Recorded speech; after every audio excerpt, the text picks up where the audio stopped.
एक राज्य में एक महान राजा था। एक दिन उनके दरबार में एक विदेशी मेहमान आया और उसने राजा को एक सुंदर पत्थर तोहफे में दिया। राजा वो पत्थर देखकर बहुत खुश हुआ और तय किया कि इस पत्थर से भगवान विष्णु की मूर्ति बनवाएगा। राजा के महामंत्री ने ये काम गांव के एक सबसे अच्छे कलाकार को दिया और बोला, महाराज चाहते हैं कि तुम इस पत्थर से 7 दिन के अंदर भगवान विष्णु की मूर्ति बनाकर राजमहल पहुंचा दो। तुम्हें इस काम के लिए 50 सोने के सिक्के दिए जाएंगे। ये बात सुनकर कलाकार खुश हो गया और काम शुरू कर दिया। कलाकार ने अपना हथौड़ा उठाया और पत्थर पर जोर से वार किया, लेकिन पत्थर हिला तक नहीं। उसने बार बार हथौड़ा चलाया पर पत्थर नहीं टूटा। 50 बार कोशिश करने के बाद उसका सब्र टूट गया। उसने सोचा, जब 50 बार हथौड़ा चलाने के बाद पत्थर नहीं टूटा तो अब क्या टूटेगा। ये सोचकर उसने ये काम छोड़ दिया और पत्थर महामंत्री को वापस कर दिया। महामंत्री ने मजबूरी में काम दूसरे कलाकार को दिया। उस कलाकार ने पत्थर लिया और महामंत्री के सामने जैसे ही हथौड़ा चलाया, पत्थर एक ही बार में टूट गया। फिर उसने तुरंत मूर्ति बनानी शुरू कर दी। महामंत्री ये देखकर सोचने लगा, अगर पहले कलाकार ने बस एक और बार हथौड़ा चलाया होता तो सफलता उसी के हाथ लगती और 50 सोने के सिक्के भी उसी के हो जाते। इसी तरह जिंदगी में हमें कभी भी हार नहीं माननी चाहिए। कभी कभी सफलता आपसे बस एक कदम दूर होती है। एक गांव में आग लग गई थी। आग बढ़ती जा रही थी और गांव वाले अपनी जान बचाने के लिए इधर उधर भाग रहे थे। दूर से एक चिड़िया ये सब देख रही थी। उसने सोचा, मैं कुछ कर सकती हूँ, और अपनी चोंच में पानी भर के आग बुझाने की कोशिश करने लगी। बार बार वो पानी लाती और आग पर डालती। जब गांव वालों ने चिड़िया को आग बुझाते देखा तो उनमें भी जोश आ गया। अगर एक छोटी सी चिड़िया आग बुझाने की कोशिश कर रही है तो हम क्यों नहीं। सब गांव वालों ने मिलकर आग बुझाने की कोशिश की और धीरे धीरे आग बुझ गई। ये सब एक कौवा देख रहा था। उसने चिड़िया से कहा, तुम्हारे पानी डालने से कुछ होने वाला तो था नहीं, फिर तुम क्यों पानी डाल रही थी। चिड़िया मुस्कुराते हुए बोली, चाहे मेरे पानी डालने से आग बुझी हो या नहीं, लेकिन मुश्किल समय में मैंने अपने हिस्से की जिम्मेदारी निभाई और अपनी तरफ से कोशिश की।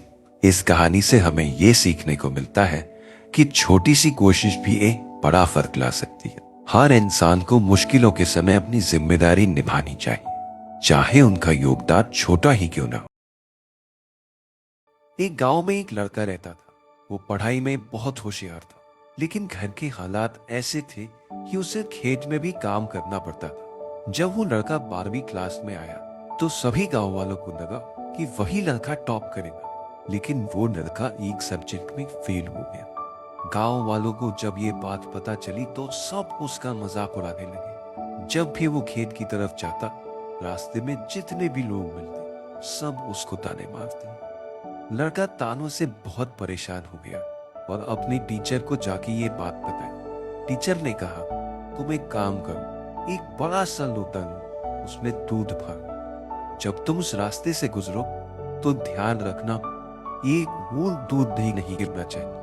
लड़के ने वैसा ही किया। जब वो दूध का लोटा लेकर रास्ते से गुजरा तो उसका पूरा ध्यान सिर्फ लोटे पर था। उसने लोगों की कोई आवाज तक नहीं सुनी। उस लोटे से एक भी बूंद दूध नीचे नहीं गिरा। उस दिन लड़के को समझ आ गया कि जब हम अपने काम में इतना फोकस करते हैं तो बाकी दुनिया की आवाज हम तक पहुंचती ही नहीं। छोटी सी कहानी जो हमें सिखाती है कि अपने काम पर इतना ध्यान दो कि लोगों की बातें, उनके ताने कुछ भी आपको सुनाई न दे। जैसे कैमरा सिर्फ अपने सब्जेक्ट पर फोकस करता है, वैसे ही तुम्हें अपने टारगेट पर फोकस करना है। बाकी सब अपने आप ब्लर हो जाएगा। मोनू एक बहुत गरीब परिवार से था। उसके पिताजी घोड़े ट्रेन करते थे और अपने छोटे से ट्रक में गांव-गांव घूमते थे। एक दिन स्कूल में टीचर ने सभी बच्चों से ऐसे लिखने को कहा, बड़े होकर तुम क्या बनना चाहते हो। मोनू ने अपने सपनों को पेपर पर उतार दिया। मैं अपने पिताजी की तरह घोड़े ट्रेन करूंगा, लेकिन मैं रेस के घोड़े ट्रेन करूंगा और मेरे पास अपनी जमीन होगी। जब टीचर ने पेपर वापस दिया तो उस पर लिखा था, मुझे क्लास के बाद मिलो। टीचर ने कहा, तुम गरीब हो, ट्रक में रहते हो, तुम्हें लगता है तुम्हारे पास इतनी बड़ी जमीन होगी। तुम्हारे लिए ये सपना असंभव है। अगर तुम अपना पेपर दोबारा लिखोगे तो मैं तुम्हें अच्छे नंबर दूंगी। मोनू घर गया और अपने पिताजी को ये बात बताई। उसके पिताजी ने कहा, बेटा फैसला तुमने लेना है। तुम जो भी करोगे उसका असर तुम्हारी जिंदगी पर पड़ेगा। अगले दिन मोनू ने वही पेपर टीचर को दिया और कहा, आप यही मार्क्स रख लीजिए, मैं अपना सपना रखूंगा। आज मोनू के पास वही पेपर उसके बड़े घर में फ्रेम में लगा हुआ है, जहां उसने 1 साल में 6 करोड़ कमा ली। इस कहानी से ये सीखने को मिलता है, बड़े सपने देखो और उन्हें कभी मत छोड़ो, चाहे लोग कुछ भी कहे। सपने आपके हैं, उन्हें सच करने का जुनून भी आपका ही होना चाहिए।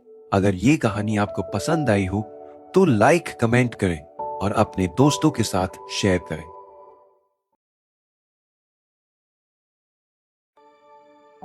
एक बार एक राजा को अजीब सपना आया। उसने देखा कि उसके सब दांत एक एक करके गिर रहे हैं। सुबह राजा घबरा कर उठा और अपने सपने का मतलब जानने के लिए एक ज्योतिष को बुलाया। ज्योतिष सपना सुनकर बोला, महाराज, इसका मतलब है कि आपके सभी परिवार वाले आपके सामने मर जाएंगे। ये सुनकर राजा को बहुत गुस्सा आया और ज्योतिष को जेल में डलवा दिया। अगले दिन राजा एक दूसरे ज्योतिष को बुलाता है और अपने सपने का मतलब पूछता है। वो ज्योतिष हंसकर बोलता है, महाराज, इसका मतलब है कि आपकी उम्र अपने परिवार में सबसे लंबी होगी और आप सबसे ज्यादा जिएंगे। ये सुनकर राजा खुश हो जाता है और उसे इनाम में सोना देता है। दोनों ज्योतिष ने एक ही बात कही थी, लेकिन कहने का तरीका अलग था। जिंदगी में बात कैसे कही जाए ये बहुत जरूरी है। जो लोग सही तरीके से बात करना जानते हैं वो सब कुछ जीत सकते हैं। जब बोलना हो तो ऐसे बोलो कि लोग सुनने के लिए इंतजार करें, ना ही आपके चुप होने का। इसलिए कहा गया है, ऐसी वाणी बोलिए मन का आपा खोए, औरन को शीतल करे आपहु शीतल हो। अगर आपको ये कहानी पसंद आई हो तो लाइक कमेंट करें और अपने सभी दोस्तों के साथ शेयर करें।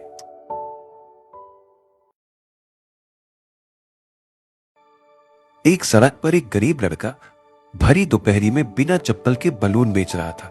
जब उसके पैर धूप से जलने लगे तो वो थोड़ी देर छांव में खड़ा हो जाता। थोड़ी देर चलने के बाद जब वो थक गया तो आराम करने के लिए पार्क में बैठ गया। तभी उसकी नजर सामने वाले बेंच पर पड़ी, जहां उसकी उम्र का एक लड़का बैठा हुआ था। उस लड़के ने महंगे शूज और कपड़े पहने थे और वो देखने में बहुत अमीर लग रहा था। वो ऊपर वाले से दुआ करने लगा, मुझे भी उसके जैसी जिंदगी दे दो। अचानक उसने अपनी आंखें खोली और देखा कि वो उस अमीर लड़के के शरीर में आ गया है। वो बहुत खुश हुआ और जैसे ही बेंच से नीचे उतरने लगा, उसने महसूस किया कि उसके पैर हिल नहीं रहे। उसकी नजर अपने पुराने शरीर पर पड़ी, जिसमें अब वो अमीर लड़का था, और वो लड़का अचानक उछल कूद कर रहा था। तभी उसका ड्राइवर उसके लिए व्हीलचेयर लेके आया। उस लड़के को समझ आया कि अमीर लड़के के पैर पैरालाइज्ड थे। उसने फिर दुआ की, मुझे मेरी पुरानी जिंदगी वापस दे दो। दोस्तों, इस कहानी से हमें ये सीख मिलती है कि अपनी जिंदगी चाहे जैसी भी हो, हमेशा शुक्रिया अदा करो। अगर आप चल सकते हो, बोल सकते हो, देख सकते हो, तो अपनी जिंदगी अच्छी है। मेहनत करो और आगे बढ़ो। अगर कहानी अच्छी लगी हो तो लाइक, कमेंट, शेयर करें।